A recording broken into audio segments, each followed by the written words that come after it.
autonome et indépendante du ministère qui conseille la ministre de la Culture et des Communications. Alors, le ministère de la Culture et des Communications bonifiera ensuite le plan de conservation du site patrimonial du Vieux-Québec et, à la toute fin, lorsqu'il sera prêt, la ministre le rendra public, ce plan de conservation qui contiendra les orientations qui vont désormais guider ses décisions pour toute intervention sur le cadre physique du Vieux-Québec. Donc, dans ce processus, votre contribution est très importante et c'est dans cet esprit que la ministre a demandé au Conseil de mener cette consultation afin de faciliter les échanges et l'expression des opinions. Nous désirons que cet exercice permette d'apporter une valeur ajoutée et qu'il s'effectue dans un esprit d'ouverture, de rigueur et de respect. Concernant le déroulement plus précisément de l'audience, le Conseil a accueilli toutes les demandes d'intervention et c'est pour cette raison que nous avons ajouté une séance qui a eu lieu cet après-midi. Je tiens d'ailleurs à remercier tous les participants qui se sont inscrits et ceux qui nous ont soumis des mémoires. L'enjeu est souvent dans ces réunions de gérer le temps. Alors, je demanderai à chaque participant de se limiter à une présentation autour de 5 minutes et bien sûr de se concentrer sur une synthèse de vos mémoires et de nous dire ce qui est vraiment important pour vous. Ensuite, nous pourrons échanger avec vous. Bien sûr, c'est ici que vous pourrez vous présenter sur cette table qui est tout à côté. Et je veux assurer à tous ceux qui ont transmis une mémoire que les membres en ont bien pris connaissance, donc c'est la raison pour laquelle vous pouvez vous concentrer sur une synthèse. Je vous demande également de vous présenter et de vous identifier lorsque vous arrivez au micro, et ça c'est pour les fins de transcription bien sûr, pour qu'on associe vos propos à votre nom. Alors, sans plus tarder, j'invite le premier participant de la Fédération d'Histoire Québec, Charles Breton de Meule.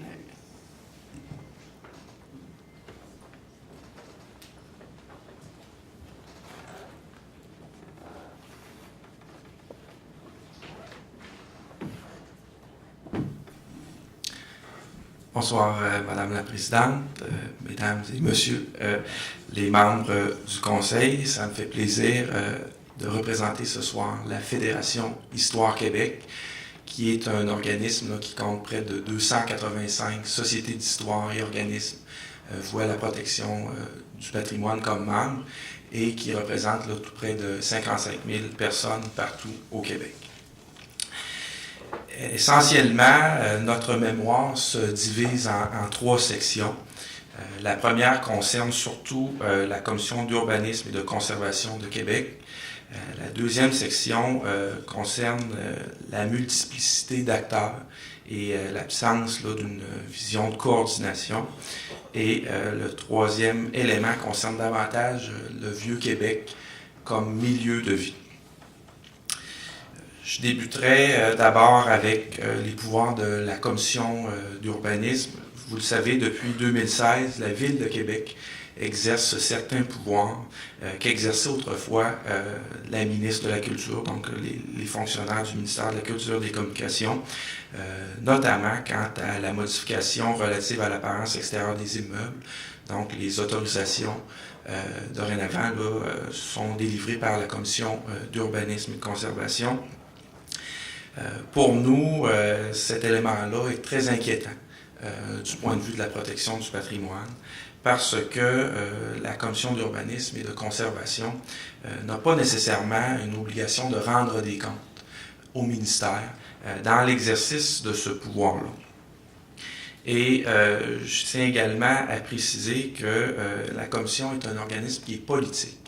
Et donc qui est composé de 3 élus et de membres nommés par le conseil municipal, ce qui fait en sorte que parfois il y a des décisions qui sont plutôt basées sur la politique et qui sont parfois étrangères à la protection du patrimoine, qui peuvent guider les décisions.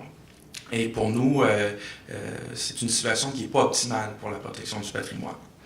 Et c'est pour cette raison-là, entre autres, dans nos recommandations, qu'on souhaiterait que la ministre ou le Conseil effectue la nomination de certains des membres de la commission d'urbanisme parce que, vous l'avez dit tout à l'heure, c'est un site qui a une importance nationale et je pense que dans ce contexte-là, il est tout à fait justifié pour l'État là, de voir à la gestion de l'avenir de ce site-là qui ne doit pas passer uniquement là, dans une perspective municipale.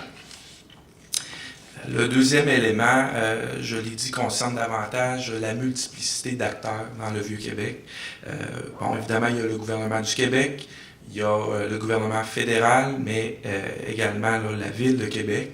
Et pour nous, cette multiplicité d'acteurs, elle peut conduire à certaines incohérences et qui sont causées parfois par un manque de gestion, de coordination et de leadership, je dirais, du ministère à l'égard du site.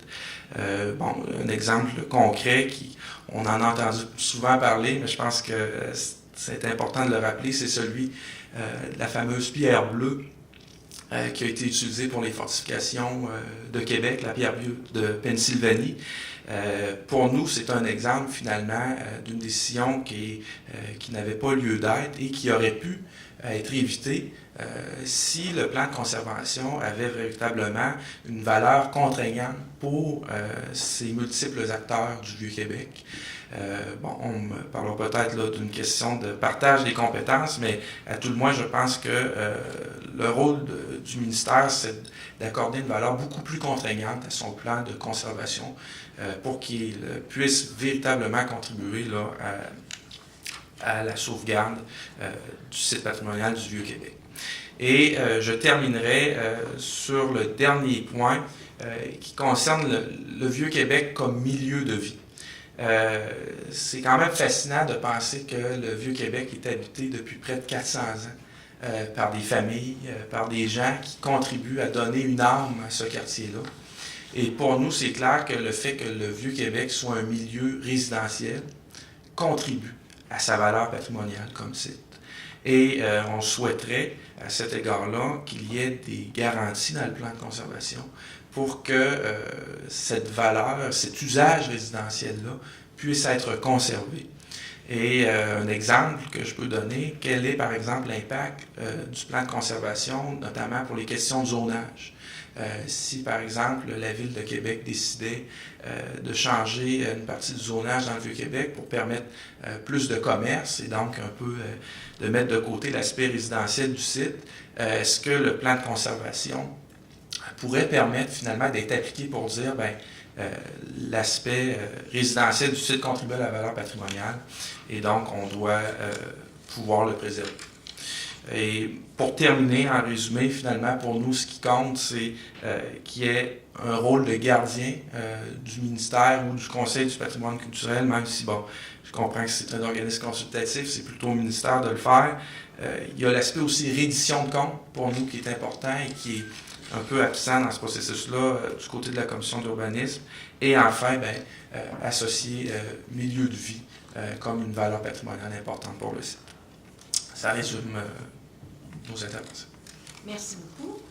Alors, on va vous demander de rester avec nous. Oui, pas de problème. Vous voyez là. Non. Je vois-tu le perdre, lui? Alors, donc, on comprend qu'effectivement, cette notion de multi-niveau pour le Vieux-Québec, c'est un enjeu qui est important. On sait aussi que le plan de conservation traite surtout du cadre physique.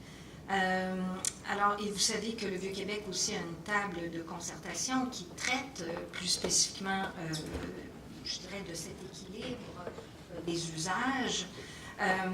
Comment est-ce que vous voyez justement cette relation entre justement la table de conservation et le ministère, si le ministère incluait les usages dans son plan de conservation? Donc là, on a vraiment une double juridiction là, sur certains aspects. Oui. Pour nous, le responsable premier de la protection du patrimoine au Québec, c'est le gouvernement du Québec. Et donc, à cet égard-là, c'est certain que pour nous, le ministère devrait être l'acteur principal dans la protection du patrimoine et il ne devrait pas là, avoir de doute à l'effet d'imposer certaines mesures de gestion s'ils souhaitent en déléguer la gestion. Parce que je rappelle quand même qu'avant, les autorisations, tout ça, c'était la Direction générale du patrimoine au ministère qui s'occupait de ça.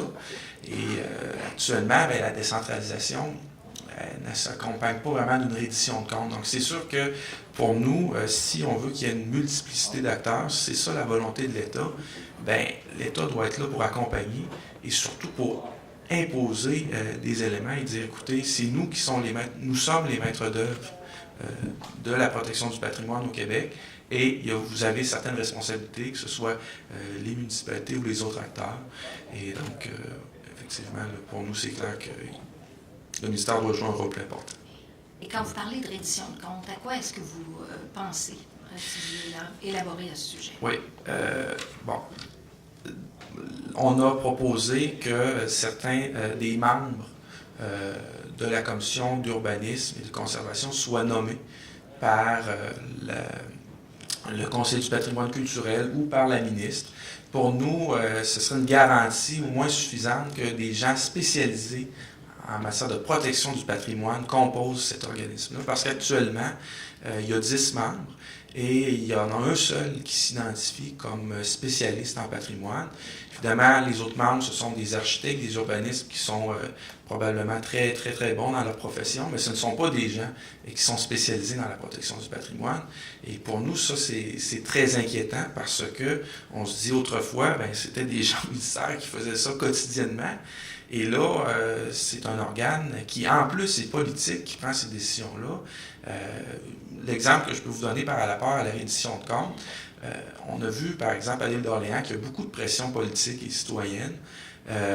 Si, par exemple, un citoyen appelle une élue et dit « moi, vous savez, j'aimerais mettre des fenêtres en PVC sur mon immeuble. Oui, ce sera des fenêtres à 6 carreaux, mais ça me coûte trop cher des fenêtres en bois, tout ça. »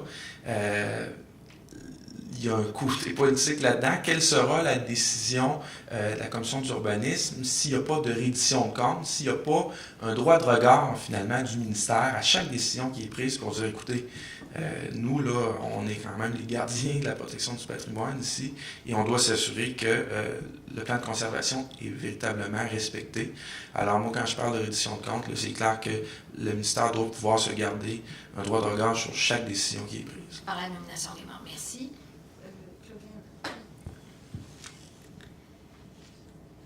Merci beaucoup, M. Breton-Demel, d'être ici et merci à la Fédération pour ce mémoire que j'ai lu avec beaucoup d'intérêt, qui est très clair, qui répond aussi en partie à nos questions, à savoir si le contenu est endossé, ce qui semble être le cas.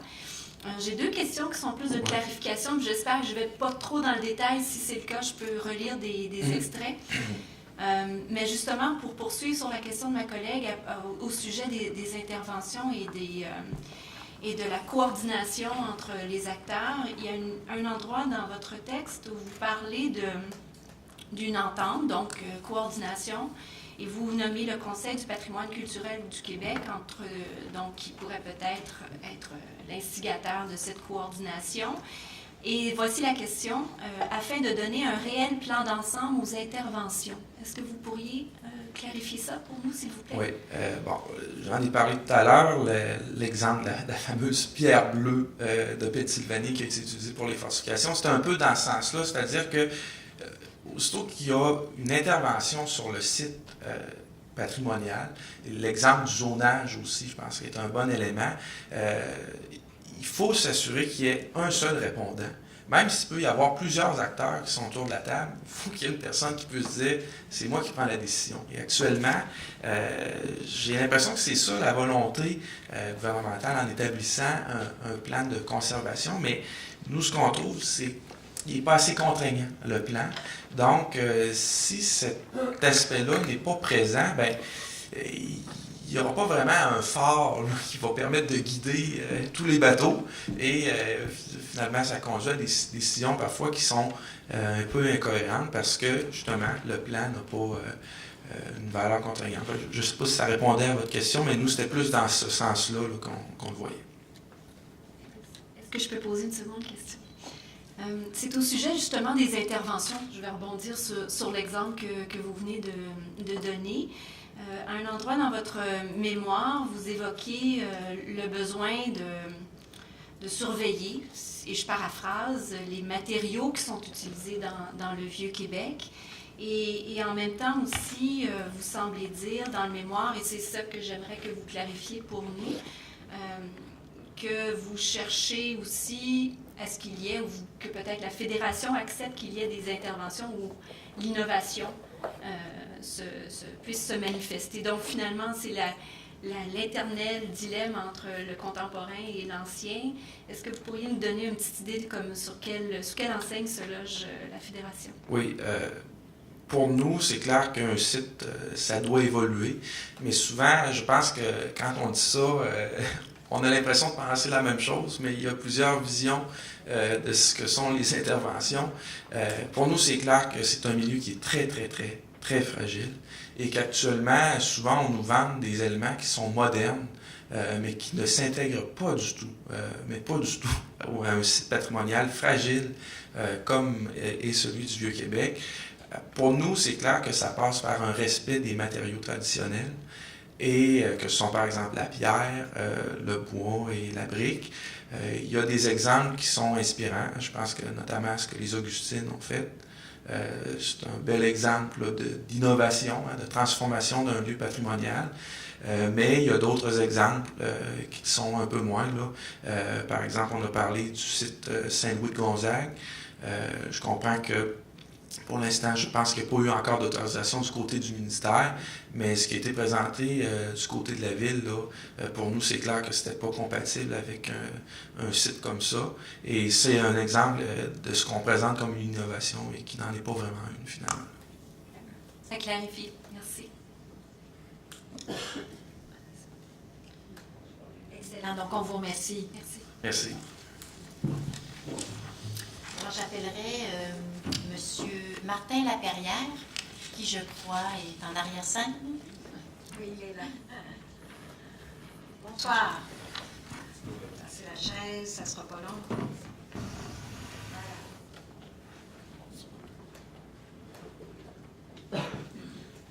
Oui, s'il vous plaît. Merci.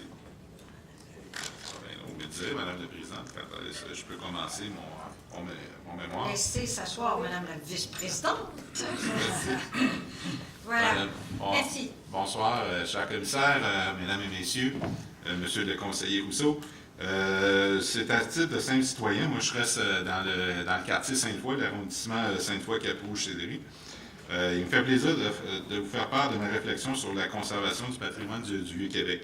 Bon, et d'abord, il me semble logique qu'on devrait conserver le plus possible l'architecture en place, ainsi que le plus possible les deux styles, c'est-à-dire le style d'origine français et le style d'origine britannique. Aussi, favoriser la création de deux musées, un sur l'histoire du Québec et un autre sur la ville de Québec. Bon. Oh mon Dieu, j'apprends ça. Bon. Favoriser aussi la plantation d'érables comme arbre dans le district du Vieux-Québec. Je suis venu à la séance d'information. On demandait si on pouvait planter des arbres, si on s'était en faveur de ça. Moi, ma réponse, c'est oui. Sans oublier le bouleau blanc et le noyer. Je suis en faveur de l'installation de plaques historiques, une pour les Amérindiens, puis une autre pour Wolfe et Montcalm. J'ai vu ça au Musée national des Beaux-Arts. Il y en a une pour Wolfe, mais on ne voit pas celle de Montcalm. Aussi, j'aimerais ça beaucoup que les deux plaques soient situées aux endroits exacts où sont morts les deux militaires. Apparemment que celle de Wolfe, c'est peut-être à l'endroit, mais encore là, les historiens se chicanent là-dessus. On ne sait pas si c'est là ou pas. Mais ça, j'aimerais ça beaucoup que vous pensiez à ça. Aussi, pour revaloriser la présence militaire, il me semble qu'il y a une très bonne collaboration entre les ministères de la Culture, de la Défense nationale du Canada et la Ville de Québec sans aller de soi. C'est un peu ce que l'autre intervenant avant moi a expliqué, c'est que chacun travaille de son bord. Vous, le gouvernement du Québec, le ministère de la Culture, vous travaillez de votre côté, la Ville de Québec travaille de son côté, puis le fédéral, travaille de son côté à lui, puis chacun, au lieu de vous parler ensemble, chacun fait sa petite affaire, puis on a vu ce que ça a donné, comme monsieur qui était là avant moi donnait comme exemple. Aussi, ce que j'aimerais aussi, c'est que la bataille de 1759 et les guerres de Frontenac devraient être privilégiées dans la remémorisation sur les sites, sur les sites dans le Vieux-Québec. Aussi, j'aimerais ça que vous favorisez un parc pour enfants pour les jeunes familles du Vieux-Québec. Je ne pense pas à ma connaissance qu'il y en a un. Là, vous allez me répondre tout à l'heure que ça, c'est la responsabilité de la Ville de Québec, mais le gouvernement du Québec, via les affaires municipales et le logement social, peut venir donner un coup de main à la Ville de Québec. Aussi forcer par loi et règlement l'utilisation du bois canadien, érable, chêne, etc., pour la rénovation des édifices. Ça, vous avez le gouvernement du Québec, par les lois et les règlements, peut carrément intervenir. Si vous avez vraiment l'intention de protéger le Vieux-Québec et son aspect historique, vous pouvez le faire par les lois et les règlements. Aussi, préserver, ça, c'est la préservation historique du Clarendon, sans aller de soi. Moi, je pense qu'après le château Frontenac, à ma connaissance, c'est la plus vieille édifice hôtelière dans le Vieux-Québec, c'est Clarendon. Là, c'est une valeur qui est passée au feu. Puis je pense que vous pourriez, via les crédits d'impôt et les subventions, subventionner un paquet d'affaires, ça n'a pas de sens, que je pense que vous pourriez vous entendre avec les propriétaires du Clarendon pour qu'ils retrouvent l'intérieur qu'il y avait au début du Clarendon. Et aussi, si les habitations sont dans les plans du ministère, favoriser les habitats pour personnes pauvres et aussi adaptables pour handicapés, comme moi, et pas retenir les condos pour riches, je pense qu'il y en a trop. On m'a fait comme réponse les deux, je parle de vous dire les deux fonctionnaires, les deux messieurs qui étaient ici à la séance d'information. Je parlais du Airbnb dans une de mes questions, puis eux autres m'ont répondu, c'est la Ville de Québec qui est responsable un peu de ce gâchis-là.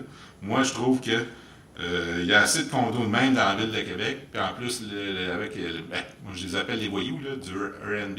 Vous avez vu ça dans le journal récemment.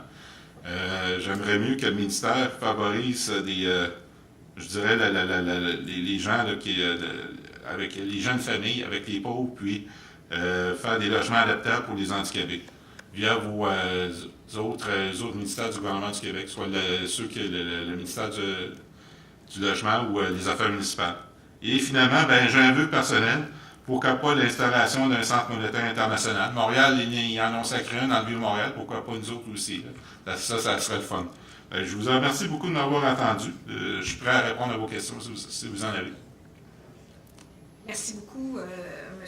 Laperrière, de toutes ces suggestions très variées, généreuses et ouvertes. Évidemment, le plan de conservation en tant que tel, vous avez vu, est doté de certaines orientations. Est-ce que, selon vous, ces orientations qui sont prévues dans le plan contribuent à la conservation de ce Vieux-Québec que vous avez? Moi, j'aime ça. Je vais venir ici dimanche au Château Frontenac. J'aime ça me promener dans le Vieux-Québec. Puis je donnerais n'importe quoi pour rester ici dans le Vieux-Québec. Malheureusement, c'est que en vertu de l'Office municipal d'habitation du Québec, qui est une filiale de la ville, qui appartient à la Ville de Québec, c'est parce que le Vieux-Québec est lié avec Limoilou. Puis là, si vous faites une demande pour être dans le Vieux-Québec, puis Limoilou sort avant, puis souvent c'est le cas, là, vous êtes obligé de prendre le logement qui vous offre dans Limoilou. C'est pour ça que j'ai pris 5 fois, moi. Je restais chez mes parents à Saint-Augustin. Puis j'ai pris 5 fois à cause du CHUL, parce que c'est proche à côté du CHUL. Mais j'aurais aimé ça, prendre Vieux-Québec, parce que c'était dans la liste. Puis les fonctionnaires m'ont dit, là, vous ne pouvez pas prendre Vieux-Québec comme deuxième choix, parce que si vous prenez Vieux-Québec, puis il y a quelque chose qui sort à Limoilou, parce que c'est ensemble, ils sont mis ensemble, c'est Limoilou, vous allez être obligé d'aller à Limoilou. Là. Dans l'ensemble du plan, je trouve que c'est ce que je vous reproche le plus, c'est qu'il y a un manque de communication